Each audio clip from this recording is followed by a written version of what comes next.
Nawala po siya doon sa may trabaho po namin, sa may Angeles Street, sa may Barangay Sagad po. Ang oras po noon ni 3:00 na ng hapon, October 6, Biyernes po ng hapon.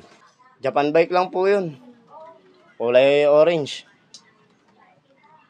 Kaso nga lang talaga hindi akin yun eh. Magbabayad pa po talaga ako sa ano nun, sa may-ari. Tragis ka.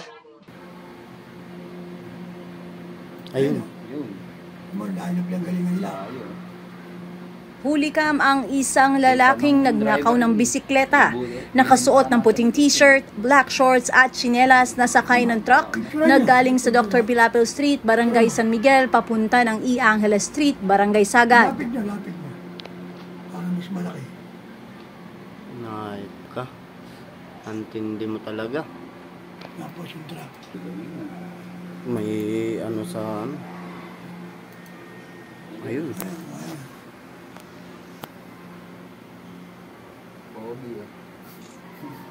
Ayos ka.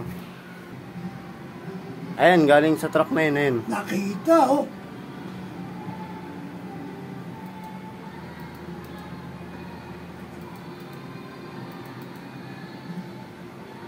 Nakasabit sa truck ano?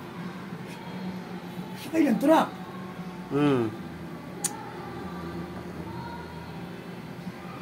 Anong truck na yung motor niya?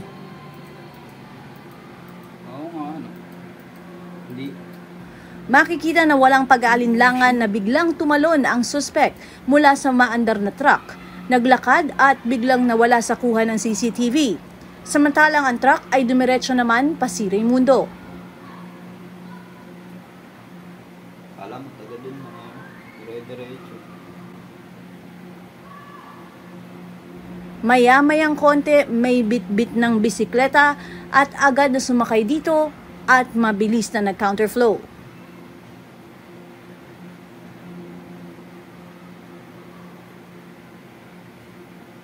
Ayon sa biktima na si alias Ron, nalaman na lamang niya na wala na ang bisikleta na ginagamit niya umano papasok sa trabaho sa Pasig at pauwi ng Cainta nang matapos ang kanyang trabaho.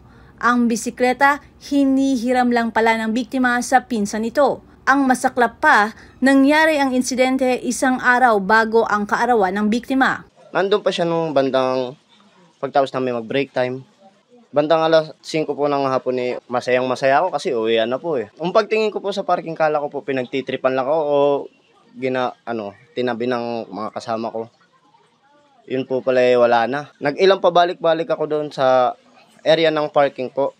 Uwian na po namin. Doon ko na po nalaman na wala na po yung bike ko. Araw-araw pong ginagamit yun sa papunta sa trabaho tsaka dito sa Cainta. Uwian po, araw-araw kong ginagamit yun. Ang kaso lang po, hindi po akin yung bike na yun. Sa pinsan ko po yun. Ang nakakainis lang dun, bago pa ako magpalit ng bike, ngayon sanang December na darating na pera ko, nawala na siya. Tapos ang nakakainis palalo dun kasi kinabukasan birthday ko, October 7. Imbis na wala na akong gagastusin, ninakaw pa. Yung isang bike po, na ninakaw, babayaran ko pa po yun dun sa pinsan ko. Doble gastos po yun. Ang kaso lang po, ngayon, bumili ako ng panibagong bike. Kaso, nadama yung ipon ko, gawa nung nawala nga po yung bike. Nai-report na ang insidente sa barangay. Sa kasalukuyan ay wala pang makapagturo kung saan dumiretso ang suspect. Hindi pa mawari kung alam ng driver o ng pahinante ng truck na may nakasakay sa likuran ng sasakyan. Nagpa-blatter po kami sa barangay. Ayun nga po, pinareview po namin sa CCTV hanggang sa nakita namin 3:30 po pala siya nawala. 15 minutes lang makalipas ng break time namin. Kainis, ilang beses pabalik-balik doon, hindi ko malang na-tsempuhan yun. Ang masama lang po nun, naiwan naming bukas pala yung gate. Malapit lang kasi siya sa gate eh. Ano siya, malaking gate po. Tapos sa maliit lang yung pintuan. Doon lang po siya malapit sa gate na yun. May lock naman po siya. Kaso pag may tao, hindi po talaga siya nilalak. Inaano lang po namin, sinasarado lang. Ngunit yung pagkaano namin, nung pagkatapos ng break time, nakalimutan po isara. Nakita po sa CCTV. Dire-diretso lang yung magnanakaw. Nakakainis. Kasi para siyang welcome home lang po nung pumasok. Tapos bigla po nilabas yung bike ko. Kung gusto pa daw po namin makita yung iba pang CCTV, mag-report daw po kami sa Santo Tomas Barangay. Kaso lang mahabang oras na po yun eh. So sabi niya, picturean daw po namin yung sa CCTV, tapos i-record, i-post na lang daw po muna sa FB.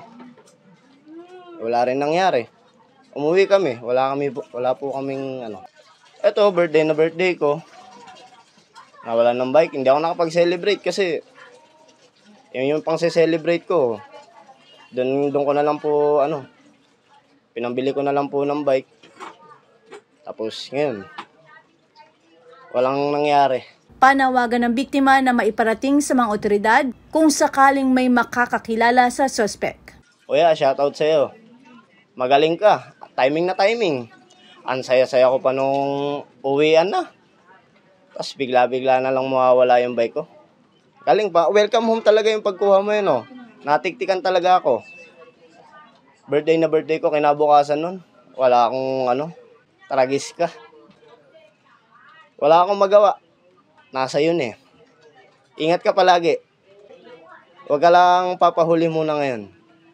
Pero sana mahuli ka na. Awareness lang po sa mga taga-Pasig. If ever na makita nyo naman po yung nagnakaw, nakapost naman po siya sa FB.